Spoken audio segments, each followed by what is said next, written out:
स्वामी जगाची माऊली, स्वामी कृपेची साहुली, ऐसी निरंतर माया मी कुठे न पाहिली. श्री स्वामी समर्थ. सर्व मित्रमैत्रिणींचे आपले श्री दत्तानुभूती परिवारामध्ये सहर्ष स्वागत आहे. स्वामींची कृपा तुमच्यावर निरंतर राहू दे. आज आपण स्वामी भक्त श्री गोपाळ बुवा केळकर लिखित बखरीतील बखर क्रमांक 87 ऐकणार आहोत. पण त्यापूर्वी तुम्हाला एक विनंती करते की आपल्या श्री दत्तानुभूती या चॅनलला सबस्क्राईब जरूर करा. शेअर, लाईक, कमेंट्स करायला विसरू नका. आणि तुमच्याकडेही दैवी अनुभव असतील तर ते आपल्या 9137411207 या नंबरवर व्हॉट्सअप करा. आपण त्या हजारो भक्तांपर्यंत पोहोचूया, भक्तीचा प्रसार करूया आणि आनंद पसरूया. श्री स्वामी समर्थ.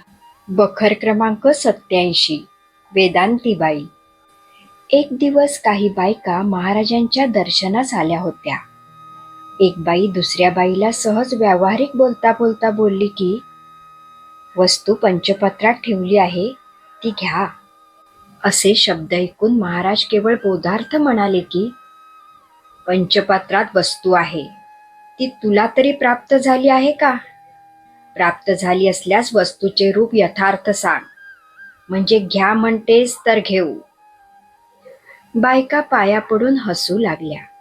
तेव्हा महाराजही हसत हसत पुन्हा त्या बाईला म्हणाले की, वटवृक्षाला भेट दे, म्हणजे समजेल.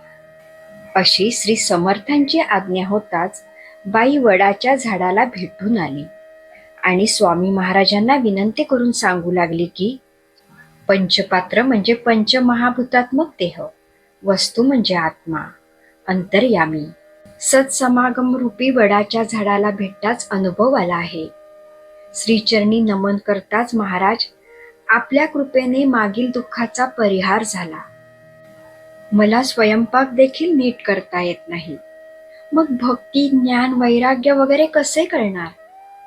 जन्मोजन्मापर्यंत हठयोग, राजयोग करतात त्यांना आणि उत्तम वेदांत शास्त्रज्ञाते यांनाही वस्तू साक्षात्कार होणे दुर्लभ.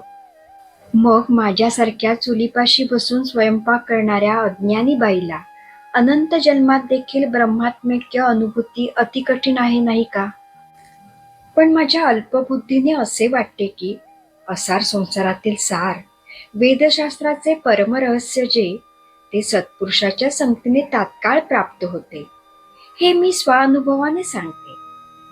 असे म्हणून काही दिवस श्रींची सेवा करून ती बाई आपल्या गावी परत गेली. येथे बखर क्रमांक 87 समाप्त होते. श्री स्वामी समर्थ.